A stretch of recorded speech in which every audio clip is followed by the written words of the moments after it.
Teman-teman, aku itu bersyukur pernah mengalami GERD, pernah merasakan sensasi-sensasi GERD, anxiety, kepanikan.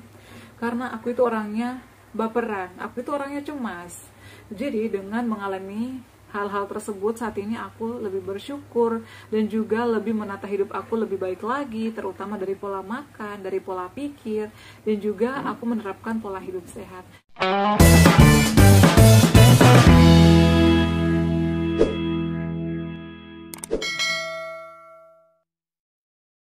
Assalamualaikum warahmatullahi wabarakatuh. Halo semuanya, selamat datang kembali di channel aku, Adeva dan Bunda. Apa kabar nih? Semoga sehat selalu ya. Di video kali ini aku bakal share lagi terkait pengalaman aku ya. Sebenarnya video ini udah aku share sebelumnya ya, tapi karena masih banyak banget yang nanya, daripada aku jawab semua yang ada di IG ya, karena DM aku itu banyak banget sampai ribuan, makanya aku mohon maaf kalau misalnya lambat aku buka DM atau balas DM kalian, WhatsApp dan juga cecetan kalian ya, mohon maaf. Jadi di video kali ini aku bakal bahas ya, pada saat aku terkena GERD anxiety kurang lebih 2 tahun. Jadi aku itu perjuangan aku ya melawan asam lambung GERD kurang lebih 2 tahun, dari tahun 2019.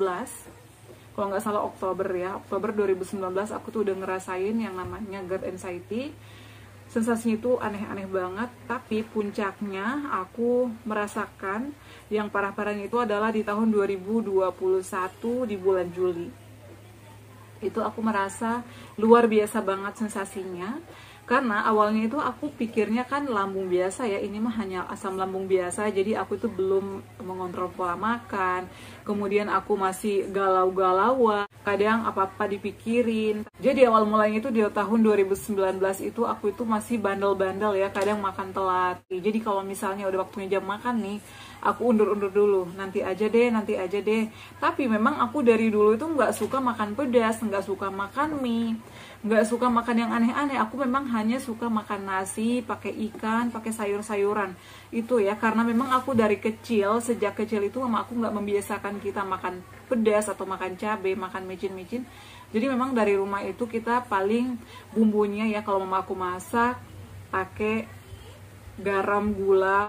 Makanya pada saat itu aku terkena GERD anxiety bukan dari faktor makanan ya, dari faktor stres atau dari faktor pikiran.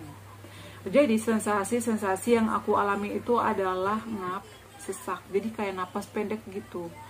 Di dada itu kayak, aduh, nggak enak banget ya, narik napas nggak enak, pokoknya nggak enak.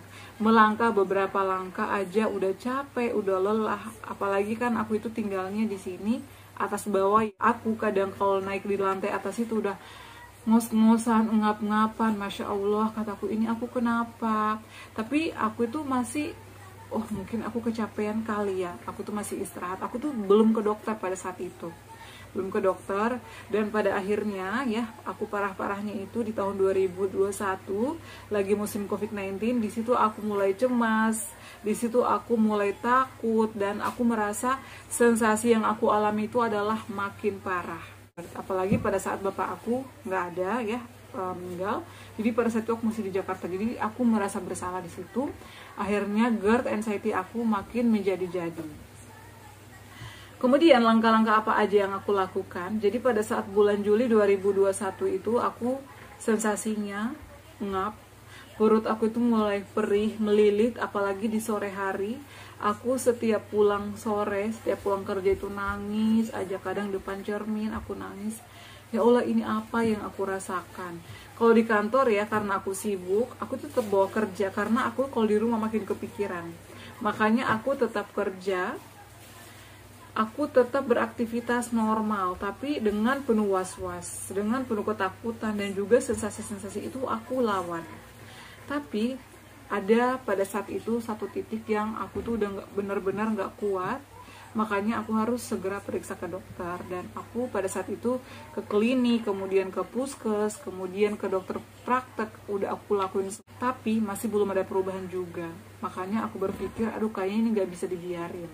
Dan pada saat aku ke puskes itu, aku langsung direkam jantung, karena aku tuh ngerasain kayak dak-dikduk gitu, apalagi setiap bangun pagi itu kayak dak-dikduknya itu makin kencang ya, di dada bagian kiri. Aku tuh makin takut. Pada saat itu aku langsung direkam jantung, kemudian cek darah. semuanya normal. Karena memang kata dokter dari asam lambung GERD ya. Jadi GERD-nya itu udah naik ke esofagus ya. Dada aku suka panas, kemudian di tenggorokan mengganjal, kadang mual, ngap, sendawa-sendawa. Akhirnya setelah dicek EKG atau rekam jantung gak ada masalah, aku langsung minta rujukan ke dokter spesialis penyakit dalam. Tapi nggak mudah, karena pada saat itu dokter puskesmas tidak mau memberikan aku rujukan setelah melihat hasil EKG aku baik-baik aja. Tapi aku maksa, dok, aku udah banyak loh konsumsi obat-obatan, udah beberapa kali ke dokter, ke klinik, ke dokter praktik, tapi belum ada perubahan sama sekali. Akhirnya pada saat itu aku minta, dok tolong, aku kerjaannya itu di layanan darurat, aku harus segera ditangani, aku takut kondisi aku makin parah. Akhirnya dokter memutuskan untuk memberikan aku rujukan, tapi pada saat itu dokter menginformasikan kamu gak bakalan di endoskopi, kamu hanya bakal dicek. Tapi alhamdulillahnya aku nyampe di rumah sakit Hermina Podomoro Sunter ya, aku itu langsung, dokter aku langsung suruh USG ya. Aku periksa hari ini, keesokan harinya aku langsung disarankan USG karena perut aku tuh kembung banget, ditepuk-tepuk tuh kayak gendang banget, kayak drum gitu, tau nggak? Terus kayak banyak gasnya gitu. Makanya kata dokter ini kayaknya kamu gastritis, tapi dokter nggak mau menyimpulkan dulu, harus lihat dulu hasil USG. Setelah di USG semuanya normal, nggak ada masalah. Pokoknya semuanya normal, hanya dilihat itu adalah ada IUD karena memang aku pakai KB spiral ya. Dan pada saat itu juga dokter aku ya, karena kan aku pasien BPJS kelas 1 sama kelas 3 itu sama aja guys, jadi nggak ada ngaruhnya. Kemudian pada saat aku kontrol lagi nih, setelah USG kan seminggu kemudian aku kontrol lagi, dokter aku membacakan semua hasil USG aku, semuanya normal, nggak ada masalah sama sekali. Kata dokter ini kamu nggak apa-apa, karena mungkin banyak gasnya aja. Jadi aku kasih obat nih, kasih obat racikan dan juga obat-obatan penunjang lainnya, kata dokter aku. Tapi karena pada saat itu obat racikan dari rumah sakit Hermina Podomoro kosong, makanya aku minta resepnya dong. Kopi resep dokter aku bawa ke apotik. Alhamdulillahnya ada, membaik, memang membaik, gak ada lagi sensasi sendawa-sendawa itu. Tapi kalau misalnya aku telat makan 1 menit atau 5 menit aja, aku salah makan sedikit aja, mulai kambuh lagi. Makanya pada saat itu dokter aku, udah kamu endoskopi, aku rujuk ke rumah sakit Hermina Kemayoran. Dan pada saat itu aku langsung dirujuk, aku konsultasi dulu nih beberapa lama di Hermina Kemayoran. Aku dipertemukan dengan dokter spesialis penyakit dalam, kebetulan aku mintanya yang pagi, karena biasanya aku dinas siang, jadi aku kontrolnya itu pagi. Pada saat itu aku masih dikasih obat-obatan lambung sama dokter dari Hermina Kemayoran. Dan pada akhirnya aku dijadwalkan untuk endoskopi karena memang rujukan awal aku dari Hermina Podomoro sebelumnya harus endoskopi biar dilihat nih, kata dokter aku. Gak bisa dibiarkan. Dan alhamdulillahnya setelah 2 minggu aku kontrol di Hermina Kemayoran ya, dengan berbagai pemeriksaan, aku cek darah, kemudian lab, laboratorium ya, kemudian radiologi, aku cek semuanya. Dan juga aku pada saat itu disarankan untuk swab ya, PCR, karena pada saat itu masih musim-musim COVID ya, jadi meskipun udah vaksin 1-3 itu tetap aja harus PCR. Nah, kemudian setelah itu aku setelah EKG, kemudian EKG lagi ya, kemudian habis itu lab, radiologi, semuanya normal, makanya aku langsung di endoskopi. Dan setelah endoskopi ternyata ditemukannya peradangan lambung dan gastritis. Kata dokter yang endoskopi aku, ini nggak apa-apa, alhamdulillah nggak ada masalah apa-apa, ini cuma radang dikit, kata dokter.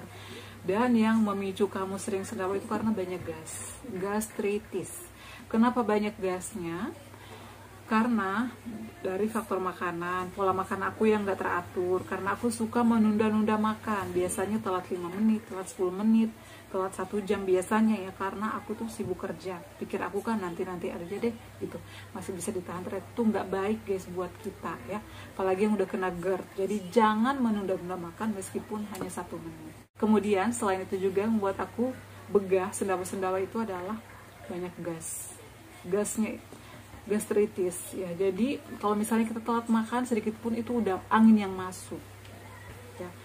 Radangnya ini karena aku sering lambung aku itu luka, kan lambung itu buka tutup gitu loh teman-teman. itu mencerna makanan. Jadi kalau misalnya makanannya kosong, itu nanti dia nggak ada makanan lagi, makanya dinding-dinding lambung kita itu bakal radang, bakal luka, atau bakal iritasi. Makanya kita yang udah dari riwayat GERD harus sering makan, itu adalah obatnya. Kata dokter aku, sebenarnya obat lambung itu gampang-gampang susah, dengan makan aja kamu bisa sembuh. Yang jelasnya diatur, polanya diatur, porsinya diatur, pikirannya juga diatur. Kemudian yang memicu naiknya gas itu atau banyaknya gas itu dari faktor pikiran. Kalau misalnya nih kita lagi banyak kerjaan, sibuk, dan tiba-tiba stres, itu berpengaruh sama pencernaan kita. Dokter aku tuh menjelaskan detail banget, tapi karena aku bukan dokter ya, aku tuh nggak punya ilmu kedokteran sama sekali, jadi oh iya ya dok. Jadi kita tuh selain mengatur pola makan, menghindari pantangannya, juga wajib menjaga pikiran, karena pikiran itu juga faktor pemicu gastritis atau naiknya asam lambung ke esofagus ya. Refluksnya itu naik gara-gara pikiran kita, misalnya stres. Apalagi teman-teman yang suka begadang, yang merokok, makanan sembarang, ataupun misalnya minum soda, itu cepat banget ya.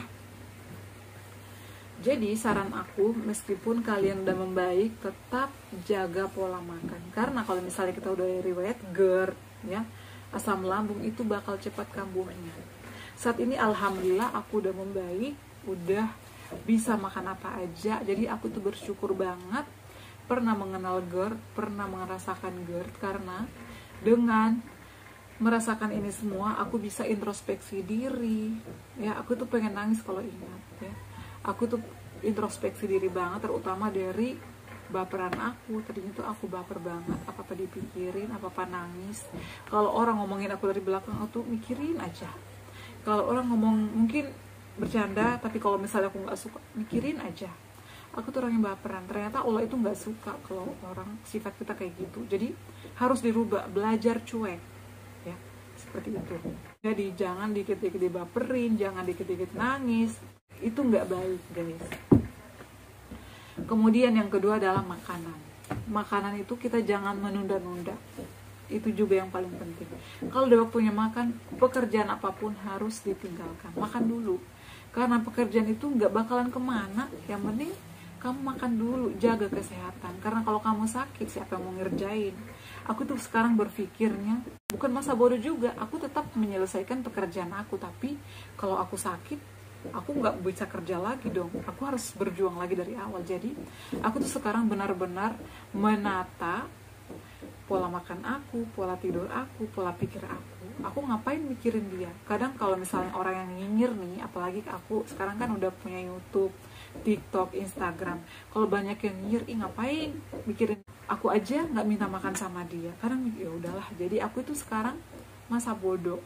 Yang penting aku tetap berada di jalan yang benar, mengerjakan pekerjaan aku dengan benar. Ya udah, jalanin aja. Jadi jangan apa-apa dipikirin. Itu yang pertama. Cuek, nggak usah apa-apa dipikirin. Kalau ada sensasi, pikir positif thinking aja. Kayaknya aku telat makan deh, jadi makan. Kalau misalnya kamu banyak pikiran, meditasi, dengerin relaksasi, musik-musik yang kalian suka, itu bisa menghilangkan pikiran-pikiran negatif kalian. Kemudian yang kedua adalah pola makan. Kenapa? Aku tuh suka mengulur-ngulur waktu. Kemudian kita tuh nggak boleh makan berlebihan. Ya. Aku tuh jujur ya, aku tuh suka banget nasi.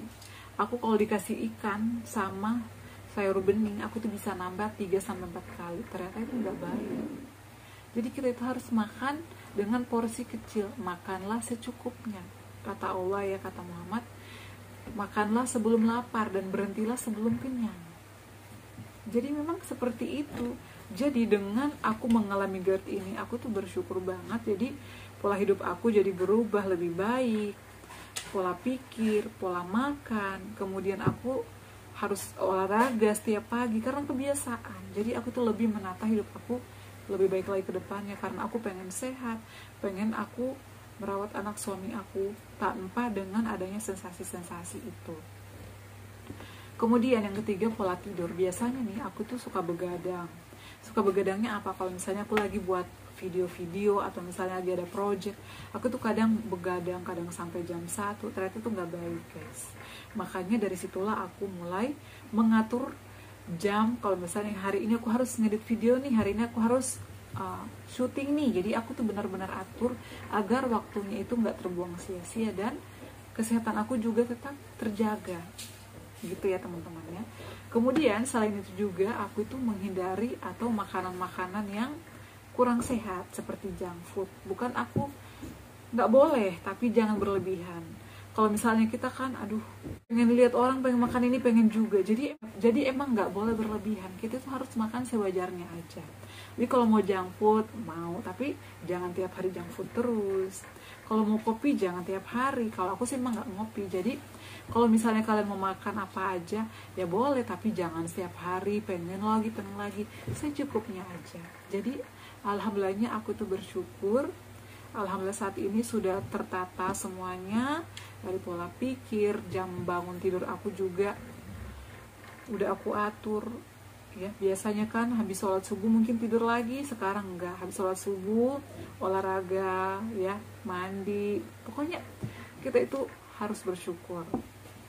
Jadi kalau misalnya kalian yang saat ini masih berjuang tapi masih belum menemukan kesembuhan, sabar ya. Allah itu memberikan ujian kepada kalian karena kalian mampu, dan pasti akan diberikan solusinya ya. Karena yang memberikan penyakit itu Allah, dan juga semuanya karena Allah. Jadi kalian jangan putus asa, sabar, semangat ikhtiar, dan tetap bersyukur. Nah, jadi seperti itu ya share aku. Jadi untuk sensasi-sensasinya itu seperti itu yang aku alami. Mudah-mudahan menjawab pertanyaan kalian ya. Aku tuh endoskopinya September 2021. Alhamdulillah saat ini sudah membaik. Tapi aku masih menjaga pola makan karena aku tuh nggak mau kambuh-kambuhan. Aku nggak mau lagi merasakan sensasi-sensasi yang aneh-aneh. Aku menjaga pola makan aku tuh happy. Aku harus mengerjakan semua pekerjaan aku. Hari-hari aku udah aktif kemana-mana beraktivitas.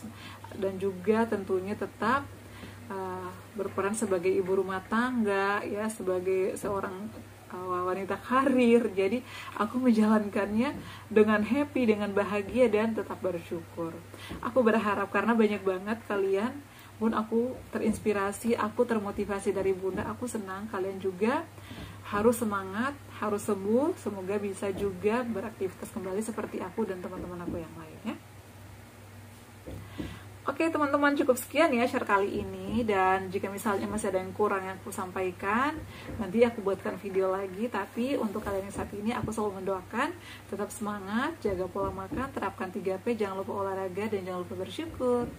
Cukup sekian ya video kali ini. Jangan lupa untuk terus dukung channel aku Adeva dan Bunda dengan cara like, comment, share, dan subscribe.